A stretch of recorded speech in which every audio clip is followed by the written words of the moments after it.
Hello everyone, आज है 27 दिसंबर और आज इस वीडियो में हम बात करने जा रहे हैं अदानी टोटल गैस के बारे में।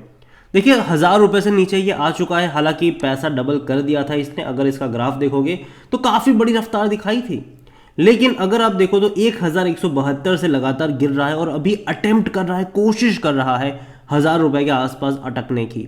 अगर ये यहाँ पर बेस बनाता है तो अच्छी बात होगी, लेकिन अगर नहीं बना पाते तो वापस आपको 800 रुपये तक के लेवल देखने को मिल सकते हैं। और अगर बेस बनाने में कामयाब हुआ तो एक अच्छे ब्रेकआउट, मतलब दोबारा एक अच्छी तेजी के लिए भी जा सकता है। ये बात करेंगे इस कंपनी के बारे में, लेकिन उससे पहले अगर आपने अभी तक चैनल को सब्सक्राइब नहीं किया तो प्लीज़ अभी इसे सब्सक्राइब कर लीजिए, क्योंकि आगे भी बहुत सारे वीडियोस हैं जो आपको काफ़ी ज़्यादा हेल्प करेंगे। तो एक महीने में 54% का ग्रोथ ज़रूर है, लेकिन पैसा ऑलमोस्ट डबल कर दिया था इसने, मतलब ऑलमोस्ट या कर ही दिया था। तकरीबन कुछ टाइम पहले 530 रुपये का शेयर था। जैसे ही भाई साहब वर्डिक्ट आया, एक झटके में ये भागा, पैसा डबल करके 1172 पे गया, डबल से भी ज़्यादा कर दिया था। अभी करेक्शन चल रहा है। अगर आप ग्राफ देखोगे तो भाई साहब हिंडनबर्ग की रिपोर्ट से पहले ये 3900 रुपये का शेयर था। लगातार करेक्शन बना, 450 पर आया, वापस से बड़ी रफ्तार यहाँ पर देख, सॉरी 450 पर नहीं, तकरीबन 675 के करीब था। तेज़ी आई, 1000 रुपये पर गया और उसके बाद कुछ टाइम वहाँ इसने बिताया, फिर गिरावट आई और फिर लंबे समय तक ये 550 रुपये की रेंज में अटक रहा था। और तब मेरे कई सारे वीडियोस भी थे कि हाँ, एक सपोर्ट यहाँ पर नज़र आ रहा है और जिनके पास है वो होल्ड करे, जिनको खरीदना, जिनको रिस्क लेना पसंद है वो चाहे तो बाई भी कर सकते हैं। ये मैंने तब भी कहा था। उसके बाद बहुत बड़ी तेज़ी दिखाने के बाद जब पैसा डबल करिए तब मैंने ये कहा था कि देखो यहाँ पर मौके नहीं बनते हैं, क्योंकि डबल हो चुका है पैसा, तो यहाँ से करेक्शन आएगा और वो देखने को मिल भी रहा है। और अब बात करेंगे कि यहाँ पर क्या सिनारियो प्ले आउट हो सकता है। तो देखिए, वॉल्यूम देखा जाए तो उतनी बड़ी क्वांटिटी में ये ट्रेड नहीं हो रहा है। अदानी ग्रुप का सबसे सुस्त शेयर अगर मैं किसी को कहूंगा तो वो इसको कहूंगा। तकरीबन 8 करोड़ से भी कम के इसके वॉल्यूम, सॉरी 8 लाख से भी कम क्वांटिटी में ये ट्रेड हो रहे हैं। लेकिन according to Moneycontrol user हर कोई कह रहा है खरीदारी करो। जहां तक नंबर्स की बात करें तो वो ठीक ठाक है, उतने एंकरेजिंग, मतलब अगर आप एनुअल देखोगे तो आपको अच्छे लगेंगे, ठीक है कि भाई साहब बेहतरीन ग्रोथ आया है। लेकिन अब अगर आप क्वार्टरली देखोगे ना तो ग्रोथ नहीं है। 1000 से 1100 करोड़ के आसपास के इनके रेवेन्यू है और प्रॉफिट वाइज भी देखोगे तो आपको सेम वही चीज़ देखने को मिलेगी। लेकिन हाँ, थोड़ा सा बड़ा ज़रूर था, मतलब मार्जिन इंप्रूव तो हुए हैं पिछले 2 क्वार्टर के मुकाबले और आने वाले टाइम में और अच्छे मार्जिन और नंबर्स एक्सपेक्टेड रहेंगे इनसे। और देखो, अभी जो ट्रेड कर रहा है ना वो इनके फ्यूचर प्रोस्पेक्ट को लेकर कर रहा है, क्योंकि अगर आप इसका वैल्यूशन अगर आप देखोगे तो भाई साहब महंगा तो 190 का इसका पी है, इसका सेक्टर पी 27 का है, तो सस्ता नहीं है, महंगा है। लेकिन फ्यूचर प्रोस्पेक्ट और अदानी का नाम जुड़ चुका है। और जहां पर हमने देखा कि किस तरीके से ऑलरेडी गिरावट देखने को मिल रही थी और उसके बाद जब अच्छी खबरें आई, जैसे कि सुप्रीम कोर्ट ने अपना फैसला सुरक्षित रखा, इसके अलावा यूएस से भी अच्छी अपडेट निकल कर आई, तो इसने एक बड़ी तेज़ी पकड़ी, यहाँ पर पैसा डबल कर दिया। और अदानी ग्रुप की ये वो कंपनी है जिसने सबसे ज़्यादा लॉस करके दिया है। अगर इसके हाई लेवल से कंपेयर करेंगे तो सबसे कम रिकवरी अगर आप देखोगे तो इस कंपनी ने दिखाई है। लेकिन आने वाले टाइम में इस कंपनी के फ्यूचर प्रोजेक्ट भी है, कई सारे गैस स्टेशन को स्टार्ट करना, इसके अलावा हाइड्रोजन बेस्ड फ्यूल को भी जनरेट करना, जो अहमदाबाद में इनका सबसे बड़ा प्रोजेक्ट चलने वाला है आने वाले टाइम में।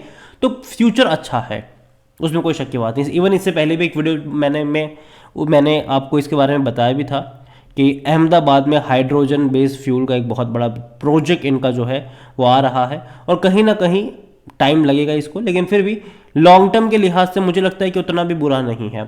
हालांकि गैस बेस्ड जो व्हीकल्स होंगे, ठीक है, डेफिनेटली वहाँ पर आपको धीरे धीरे जैसे ही इलेक्ट्रिफिकेशन आएगा वहाँ पर वो कंजम्पशन और कम होता नजर आएगा। तो गैस का जो कंजम्पशन जो व्हीकलों में इस्तेमाल होता है, जैसे कि सीएनजी, आप देख सकते हैं कि भैया गाड़ियों में सीएनजी का इस्तेमाल हो रहा है, तो वो धीरे धीरे कम होगा जब इलेक्ट्रिफिकेशन ज़्यादा हो जाएगा। लेकिन जो हाउस होल्ड गैस का यूज़ है वो बढ़ेगा, क्योंकि कनेक्टिविटी बढ़ेगी। अभी भी अगर आप देखो तो कई बड़े शहरों में भी आपको गैस कनेक्शन नहीं देखने को मिलेगा, बोतल से भैया सप्लाई होता है, ठीक है।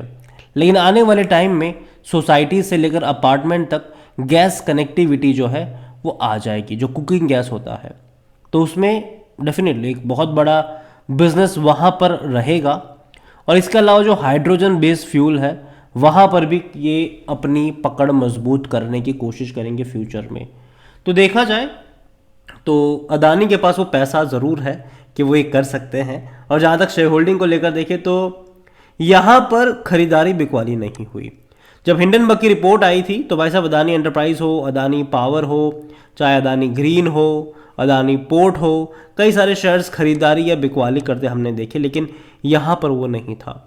प्रमोटर की 74.80% की होल्डिंग उतनी ही रही और इसीलिए यहाँ पर तेजी भी नहीं आई थी, क्योंकि बड़े इंस्टीट्यूशन ने बाइंग नहीं करी थी यहाँ पर, बल्कि बेच रहे थे। अगर आप देखो तो 17.25 से घट कर ये 13.94 पर आ चुके हैं।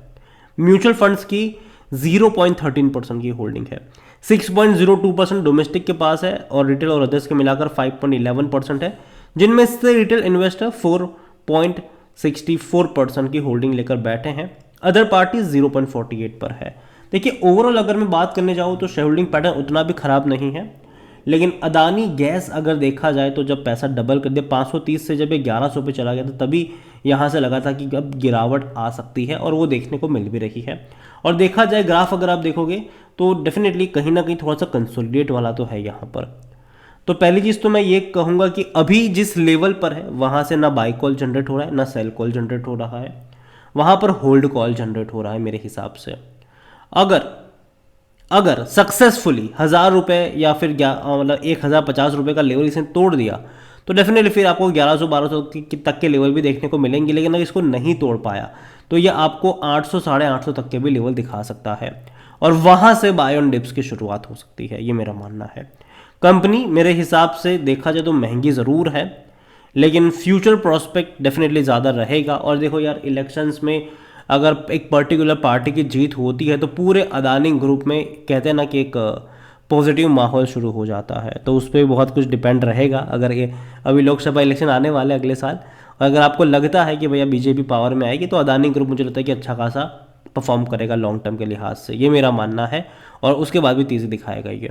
तो नज़र रखिए अदानी के ऊपर। लेकिन अगर कुछ गवर्नमेंट फॉर्म होने में कहीं भैया बीजी कोई और गवर्नमेंट आ गई, तब भैया सबसे ज़्यादा गिरने वाले शेयर्स भी अदानी होंगे तब, ठीक है। क्योंकि हमने खुद देखा है कि भाई साहब जिस तरीके से अदानी हिंडनबर्ग की रिपोर्ट के बाद अपोजिशंस ने अदानी को सबसे बड़ा मुद्दा बनाया था, तो कहीं ना कहीं अगर अपोजिशन पावर में आती है तो अदानी के लिए एटलीस्ट सेंटिमेंटल तौर पर भी नेगेटिव चीज़ होगी। लेकिन अगर जो प्रेजेंट गवर्नमेंट अगर वही आई तो डेफिनेटली इनका और ज़्यादा फ़ायदा डेफिनेटली रहेगा वहाँ पर, तब एटलीस्ट वो दिक्कतें वाला डर वाला माहौल अदानी ग्रुप के लिए नहीं रहेगा, ये मेरा मानना है। अभी के लिए अदानी टोटल गैस खरीदारी करिए, बने रहिए। फ्रेश बाइंग की जहाँ तक बात है, मैं वेट करने की बात करूँगा। यहाँ पर मुझे लगता है कि एटलीस्ट ये जो लेवल है यहाँ से या तो सक्सेसफुली इसको तोड़ने दीजिए या तो यहाँ से गिरने दीजिए, दोनों में से एक चीज़ होने दीजिए, उसके बाद कुछ करिएगा और वेट करिए, यही मैं कहूँगा। वीडियो को यहीं पे एंड करता हूँ। पसंद आया हो तो लाइक करो, शेयर करें, चैनल पर अगर पहले बार हैं तो प्लीज़ सब्सक्राइब करें। और अदानी टोटल गैस के बारे में आप क्या सोचते हैं वो भी आप मुझे कमेंट में लिख के बता सकते हैं। Thank you. इसके अलावा अगर आप चाहते हैं कि मैं और अदानी ग्रुप कंपनीज़ के ऊपर वीडियो बनाऊं, जैसे कि अदानी एंटरप्राइज हो, अदानी पावर हो, अदानी ग्रीन हो या फिर अदानी ट्रांसमिशन हो, अगर आप चाहते हैं कि मैं इसके ऊपर बात करूं तो कमेंट में इसका भी नाम लिखिएगा। जितनी ज़्यादा कमेंट आएगी उतना जल्दी वीडियो आएगा।